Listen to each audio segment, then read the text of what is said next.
Halo guys, Assalamualaikum warahmatullahi wabarakatuh. Kembali lagi bersama saya Bobby Herian.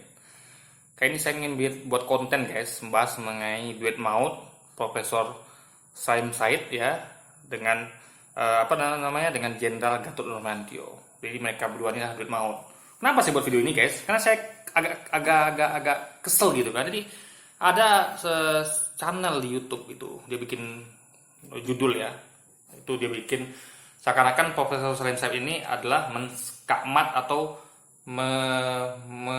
mengklaim kalau Gatot Nurmantio itu Jenderal Gatot Nurmantio itu adalah sedang berhalusinasi, seakan-akan pakai bangkit.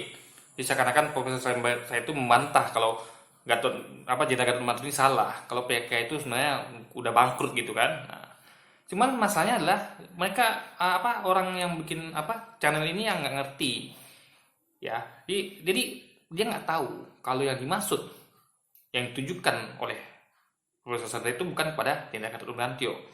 Kenapa? Karena mereka duit maut. Itu pesan Profesor Sandra itu ditujukan bukan kepada Jenderal Gatot, tapi kepada anak cucu keturunan komunis.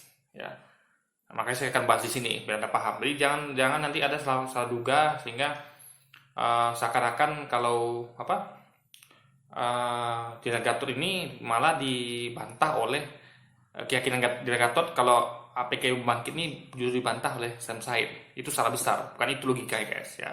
Justru mereka berdua adalah duit maut. Jadi ibaratnya kalau main bola itu ya, Profesor Sam Said itu adalah orang yang menciptakan yang riset gitu, makan riset, penelitian gitu kan. Nah, manajernya lah itu kan ibaratnya kan mengadakan penelitian, riset. Nah, Jenderal Gatot itu adalah eksekutor di lapangan, itu kaptennya itu gitu. Bagaimana supaya ini jalan gitu. Ini mereka duit maut. Jadi gini guys. Ya.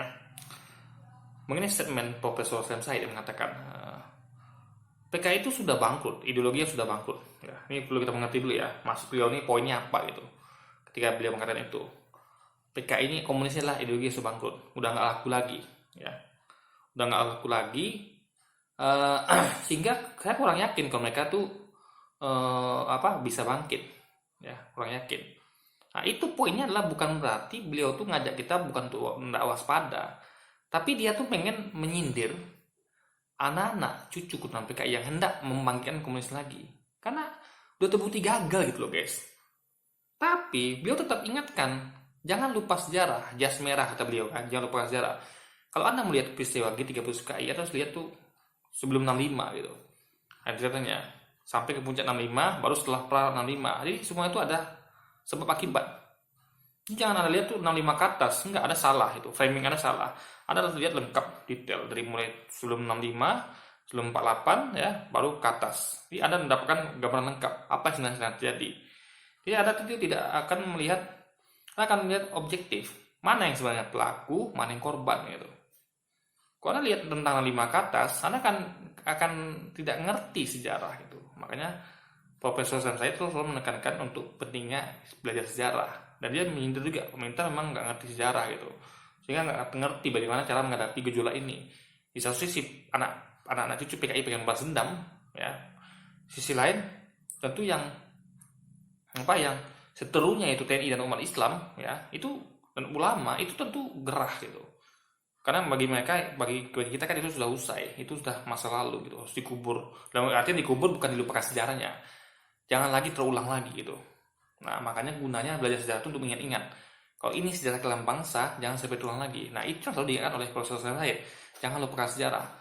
Nah, kalau kita lihat sejarah guys ya, yang melakukan rusuh itu PKI duluan. Mulai dari tahun mereka rusuh terhadap pemerintah Belanda, lalu kudeta di Madiun gitu kan, lalu pernyataan 65. Mereka pelaku. Perlu catat, mereka pelaku. Korbannya siapa? Korbannya itu ulama, umat Islam, TNI. Selalu jadi korban gitu. Apalagi ketika mereka oleh Soekarno, mereka dikembangbiakkan dengan ideologi Nasakom, nasionalis, agamis, komunis. Padahal kita tahu sebenarnya nasionalis, agamis itu bisa bergabung. Karena ya, nanti saya akan terangkan sedikit ya. Tapi komunis tidak bisa. Jadi, ibaratnya kalau nasionalis agamis itu seperti air, komunis minyak, nggak bisa gabung guys. Kalau NASA aja itu bisa, NASA, nasionalis agamis bisa. kita tambah kom itu nggak masuk lagi. Dan akhirnya karena usaha Soekarno untuk menyatukan ketiganya, akhirnya jadilah pilihan berdarah tahun 65 itu. Kan dipaksakan menyatu gitu. Padahal itu nggak bisa menyatu, guys. Kan kita tahu ya, kalau Anda tahu tentara itu adalah sebagian besar itu umat Islam ya. Karena tentara kan diambil dari rakyat. Kayak kita jumlahnya 90% itu muslim. Jadi otomatis tentara itu isinya umat Islam juga gitu. Suka-suka, mau nggak mau, komposisi tentara ya, angkatan darat atau angkatan laut, pokoknya intinya tentara, militer itu komposisinya mayoritas muslim. Jadi makanya cocok digabung agamis sama nasionalis. Tapi komunis tidak gitu. Ya, karena komunis itu tidak bertuhan. Dia jauh dari, dia kan Islam, agama lain pun dia jauh karena dia tidak mengakui ada Tuhan. Untuk komunis itu. Karena praktiknya pun komunis ini kan berpaham sosialis. Jadi mereka itu tidak, memang kelihatan bagus guys, tapi faktanya yang pernah terjadi selama ini sudah kelam membuktikan, baik dari Indonesia, di Rusia, di Vietnam, di China, itu semuanya yang kerja tuh cuma orang bawah, yang kerja rodi, ya bertani, beladang. Sementara orang-orang petinggi partai foya-foya. Itu ada contoh lihat film Stalin, bagaimana dia sampai istri mengkritik yang keras itu kan. Anda di sini foya-foya dengan petinggi politik partai komunis, rakyat Anda di bawah menderita. Itu langsung istrinya mengkritik, dan akibatnya istrinya dibunuh sama dia guys. Luar biasa nih kejamnya ini orang kan. Nah, pengalaman sejarah ya, PKI komunis ini tidak pernah bisa memainkan ekonomi. Mereka hanya bisa merusak. Mereka hanya bisa menghancurkan ekonomi, mengkudeta, ya kan, melakukan pertumpahan darah. Makanya karena orang sudah tahu, orang yang ngerti sejarah, dan memang harus diajarkan itu di sekolah pelajaran sejarah ini karena penting bagaimana apa yang dikerjakan oleh komunis dahulu, oleh PKI, oleh partai-partai lain itu kerjanya hanya merusak kedamaian, membunuh, melakukan penistaan agama dan hal lainnya gitu kan, membunuh, menculik jenderal dan menculik ulama, membunuh umat Islam juga gitu. Jadi mereka ini kerjanya hanya bisa merusak, dan tidak ada satupun keberhasilan diciptakan oleh komunis di dunia ini, ya kan? Semuanya sudah bangkrut, semuanya sadar kalau sosialis itu nggak bisa diterapkan guys. Kenapa? Karena yang di atas itu diktator gitu, dia menerapkan sistem hukum besi, dia adalah segalanya, sehingga dia tuh bisa, ya contoh Stalin, di saat rakyatnya bertani, beladang, dia hidup mewah di sananya gitu. Jadi memang nggak bisa dimurni, karena mereka nih rantainya sama rantai diktator, udah lupa sama Tuhan. Kalau udah berkuasa sudah dilupa segalanya, dialah Tuhannya gitu guys. Itu banyak komunis ini bahkan China sendiri pun sekarang udah kapitalis, tapi dia melenggangkan kekuasaan itu dengan bantuan komunis. Jadi dia memelihara partai komunis agar untuk dia bisa tetap bertahan besi, karena memang partai komunis kan ditakuti gitu dengan doktrinnya yang kejam, yang memang luar biasa, ditakuti gitu kan dengan kekejamannya, sehingga dia bisa mengendalikan dengan otoriter dengan memelihara partai komunis Cina, meskipun dia sistemnya sudah kapitalis gitu. Nah, jadi ideologinya sudah nggak laku, tapi kekejamannya itu yang masih diperlukan untuk menjaga kediktatornya guys, ya, dari Cina itu guys, ya, dari Xi Jinping itu. Nah, jadi maksud Profesor saya itulah ya, jangan lupakan sejarah ya, PKI adalah pelaku, umat Islam dan TNI adalah korban. Ketika mereka membalas dendam ya, kan PKI duluan membunuh ulama serta umat Islam serta TNI dari tahun 18 itu kan, 48 sampai 65. Ketika umat Islam dan TNI marah dan berbalik menyerang balik, counter attack ibaratnya, ya kan, dan menghabisi PKI sampai ke akar-akarnya, kan berarti kan Islam adalah korban yang membalas dendam pada pelaku. Kalau dari kitab, kitab nih Perjanjian Lama mengatakan, jangan engkau merasa kasih padanya, karena yang berlaku adalah mata ganti mata, gigi ganti gigi, nyawa ganti nyawa. Di Quran itu namakan dengan hukum kisos, nyawa, utang nyawa, bayar nyawa gitu. Nah itu adalah hak dari orang yang diambil nyawanya, dia berhak untuk balas, meskipun dia juga bisa memaafkan gitu kan. Nah hak itu nggak boleh cabut. Nah ketika orang yang jadi korban PKI, generasi PKI dari tahun 1918, 48 sampai 65, untuk balas dendam pada PKI karena mereka luar biasa kelewatannya membunuh para ulama, umat Islam dan TNI, wajar mereka balas dendam. Balas dendam pun artinya bukan untuk ini, untuk memberantas sampai akar-akarnya, mereka nggak mau terjadi lagi. Mereka nggak mau jadi korban terus menerus. Apalagi puncaknya sampai pembantaian para jenderal itu guys. Mereka sadar ini PKI ini berbahaya. Mereka sudah main bunuh-bunuh aja nih, sudah main bantai-bantai aja. Maka mereka harus dituntaskan sampai ke akar-akarnya. Mengingat juga ada sejarah dari kelam komunis juga di Rusia dengan Stalin itu kan. Ada lihat bagaimana Stalin menggulingkan kekaisaran Rusia dengan kejam, membunuh keluarga kaisar di bawah tanah itu. Kalau dari filmnya wah luar biasa guys. Dan musuh politiknya dihabisi semua ya. Pembantaian itu mirip seperti film Pembantaian Jenderal guys. Nah, hanya diseret gitu kan, tembak dari belakang, wah luar biasa itu kejamnya. Lagi Pol Pot di Vietnam gitu kan, di China juga lapangan Tiananmen gitu. Jadi memang bukti kejaman PKI ini sudah luar biasa. Makanya umat Islam, ulama, TNI sadar akan bahaya ini. Ini nggak bisa dibiarkan. Kita nggak mungkin terus-menerus jadi korban. Maka mereka melakukan gerakan untuk pembasmian sampai ke akar-akarnya. Sehingga komunis tidak akan bisa lagi hidup sama sekali. Karena kalau mereka berkembang, dari itu kan berbahaya. Kita akan mengalami masa-masa kelam tahun 65 ke bawah. Ulama, umat Islam dan tentara militer tidak akan aman guys. Negara ini tidak akan aman gitu. Kita beberapa kali kita hampir dikudeta oleh PKI dari tahun 48 sama 65 itu. Kalau 18 kan dia kudeta kepada pemerintah Belanda gitu kan. Itu berbahaya sekali. Dia selalu merongrong Pancasila, merongrong kedaulatan RI itu. Makanya jadi wajar ketika umat Islam dan ulama setelah militer jadi korban, mereka balas dendam. Nah, jadi posisinya itu adalah counter attack gitu. Korban yang membalaskan kejahatan pelaku. Nah, itu kan namanya impas. Ada pelaku dibalas sama korban, impas. Nah, itu kan soalnya udah clear nih. Si pelaku mendapatkan ganjarannya, korban mendapatkan keadilannya, selesai. Tapi anak cucu PKI ini sekarang kan komunis kan selalu bikin mereka supaya jadi mereka korban. Mereka korban karena mereka pelaku dulu. Mereka adalah pelaku yang mendapatkan ganjarannya. Itu lebih tepatnya. Jadi mereka bukan korban. Kalau Anda melakukan kejahatan, lalu Anda mendapatkan balasannya, berarti Anda pelaku yang mendapatkan hukuman setimpal, bukan korban. Korban itu umat Islam dan ulama setelah militer yang dibantai duluan guys. Itu logikanya. Jadi sekali lagi nggak bisa kita terima kalau PKI ngaku sebagai korban. Mereka adalah pelaku yang mendapatkan ganjarannya. Itu yang perlu dipahami. Nah, Profesor Said itu selalu mengutarakan itu, pelajaran sejarah itu dengan dia melakukan penelitian, ya kan? Dia ilmunya sangat luas. Saudara bisa lihat bagaimana kajian sejarah dia tentang PKI ini sangat tuntas sekali, luar biasa. Sampai dia wawancara semuanya, Jenderal Soeharto juga diwawancara dia, gitu kan? Dia bisa ilmu luas. Pokoknya kalau Anda mau tahu sejarah ya tentang PKI atau apapun itu ya, ada tiga guys rekomendasinya, itu Profesor Said, Anhar Gonggong ya, sama satu lagi tuh Babe Ridwan Saidi. Itu bagus, itu ada sejarahnya. Jadi, nah, Jenderal Gatot yang paham akan bahayanya komunis dan dia tahu anak cucu komunis itu ingin untuk balas dendam dengan berusaha membuat komunis lagi ya, dengan mengatakan mereka korban segala macamnya kan. Soalnya kalau mereka terlalu legowo kan mereka diam aja sebenarnya. Mereka tahu mereka adalah pelaku yang udah mendapatkan balasan setimpal. Tapi mereka kan masih juga enggak itu kan, ngomong tentang komunis lah, mengadakan perkumpulan lah, mengadakan pertemuan ini itu ya kan dengan anak cucu PKI segala macamnya. Itu kan membangkitkan kewaspadaan jadinya gitu. Kita kan mau itu dikubur, dalam artian bukan dikubur dilupakan, tapi stop di situ. Pelaku sudah dapatkan ganjarannya dan korban sudah dapatkan keadilannya, selesai. Tapi sebenarnya tidak dilupakan untuk kewaspadaan. Nah, itulah tugas Jenderal Gatot bersama yang lainnya, juga Jenderal Kiflan Zen, siapa lagi? Ustadz apa tuh saya lupa namanya. Ustadz Ihsan Tanjung, saya lupa ya namanya, maaf guys ya. Jadi tugas mereka itulah yang menyampaikan sejarah itu. Ayo kita nonton lagi filmnya, ayo kita lagi baca sejarahnya. Jadi makanya Profesor Said itu ya selalu mengingatkan itu di mata kuliah-kuliah. Dia ngajar di militer gitu kan, di kampus-kampus untuk mengingatkan bahaya latihan komunis.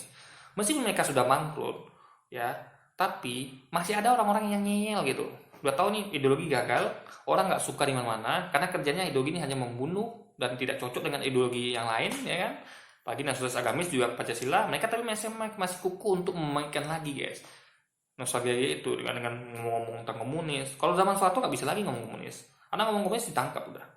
Karena itu dilarang, ada tap MPR-nya itu. Tapi sekarang kan bebas orang ngomong komunis gitu kan.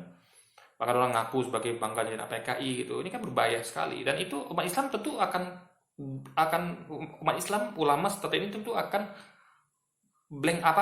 akan ingat lagi. Oh, ternyata mereka udah mulai muncul lagi gini gitu kan. Nah, makanya Gatot merasa penting untuk mengingatkan kepada tentara-tentara itu mengenai pengalaman masa lalu, bagaimana perseteruan antara TNI yang militer bersama umat Islam dan ulama melawan PKI.